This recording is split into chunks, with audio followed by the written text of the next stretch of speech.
আজি বিভিন্ন স্থানত আমাৰ UPPL দলৰ এটা সজাগতা সভা লৈছে, তাত মই অংশগ্ৰহণ ইতিমধ্যে ককলাবাৰী সমষ্টি মানে UPPL দলে বিপুল ভোটত জয় হ'ব এইটো নিশ্চিত হৈছে।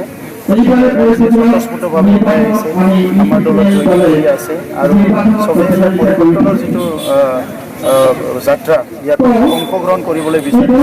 কাৰণ আমি ১৮ বছৰৰ যিটো শাসন আছিলে, যিটো দুৰ্নীতি অনুশাসন, এইটো দূৰ কৰি পেলাই এটা সুশাসন আনিবৰ কাৰণে, ভাল শাসন আনিবৰ কাৰণে চবেই উঠি পৰি লাগিছোঁ। ইমান বছৰে বঞ্চনা কৰিলে, দুখীয়া গৰীব মানুহৰ কাৰণে একো কাম নকৰিলে, বিভিন্ন শ্ৰেণীৰ আমাৰ যুৱকসকলৰ কাৰণে, ছাত্ৰ ছাত্ৰীৰ কাৰণে, মহিলাৰ কাৰণে একো কাম নকৰিলে, চবেই উপলব্ধি কৰিবলৈ ওলাই আহিছে আৰু UPPL চৰকাৰ নিশ্চিত হৈছে। আৰু আমি আমি তৈৰি কৰিছোঁ কেনেকৈ মানে ১৮ বছৰৰ দুৰ্নীতি অপশাসন ৫ বছৰত কৰি এই ৩২ লাখ জনসাধাৰণক কেনেকৈ এটা ভাল অৱস্থান আনিব পাৰে, এই কথাখিনি আমি নিশ্চিত কৰিছোঁ।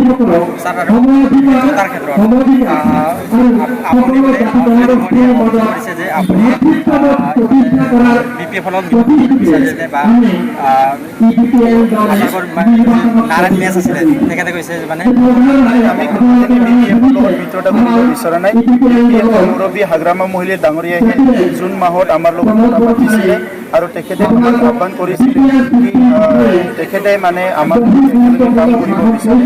কিন্তু আমি কৈছিলোঁ কি আজি নীতিবিলাক চেঞ্জ নহয়, চিন্তাধাৰাবিলাক চেঞ্জ নহয় আৰু আমাৰ সমস্যাবিলাক সমাধানৰ আমি এনেকুৱা ৰাজনীতিবিলাক আগতে স্পষ্ট কৰিছোঁ আৰু কথাটো কোনো বাস্তৱতা নাই। মানে কৈছে কি কথা কৈছে আমাক মানে ধুৱাই দিব কথাবিলাক কৈ আছে। আৰু এটা কথা তাতে কৈছিলে মিডিয়াই মানে মিডিয়া কি তাৰ নিউজ মানে বজায়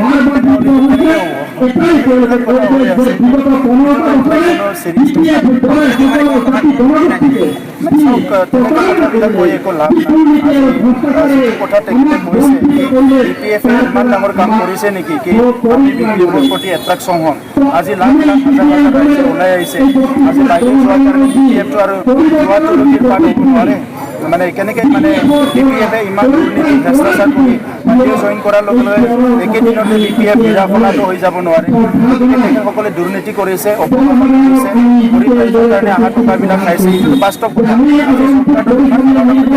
এইটো কোনে কৰিলে? এইবিলাক কথাটো আৰু কথা কৈ গাপ দিব বিচাৰি একো লাভ নাই। সমাজখন উন্নয়ন কৰিব লাগিলে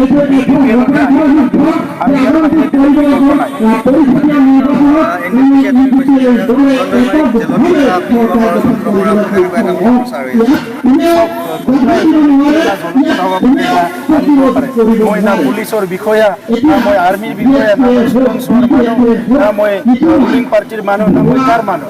মই যদি জেলত পঠাব পাৰোঁ সেইটোতো ভাৰতৰ আইনটো কেনেকুৱা হ'ব? কোৱা ব্যক্তিজনক ভাবি চাওকচোন। মানে আপুনি আজি কাৰোবাক ভাল পায় বুলি আপুনি আনিব পাৰিব নেকি? বেয়া পায় বুলি জেলত পঠাব পাৰিব নেকি? এইটো এটা আইন। গতিকে আজি আইনৰ কথাটো লৈ পেলাই ইমানকৈ মানে কথাবিলাকৰ কোনো বাস্তৱতা নাই। মিত্ৰতা হৈ আছে BPFৰ। আজি 3জন মন্ত্ৰী আছে, তেখেতসকলে কয়হে, কিন্তু আজি তেখেতসকলৰ MLA আছে,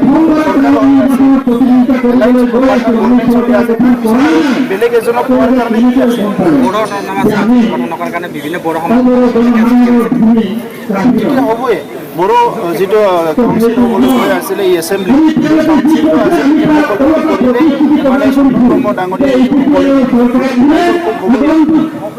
যিটো মানে অসমৰ বিভিন্ন অঞ্চলত বড়োসকল আছে, তাত অৰ্থ সমাজৰ সমস্যা আছে, তাত শিক্ষা দীক্ষাৰ সমস্যা আছে, পুলিচৰ অস্তিত্ব বিচাৰি আছে। এই কাউন্সিলটো হ'ব লাগিব। গতিকে ইচ্ছাকৃতভাৱে কৰিছে, নিজৰ ৰাজনৈতিক লাভালাভৰ কাৰণে কৰিছে।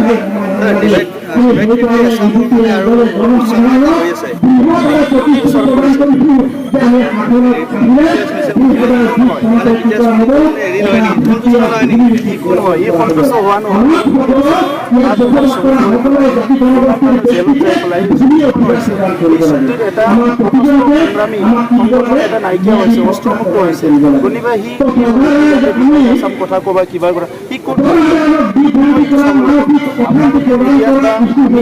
সমাজত যদি একদম কোনোবা এই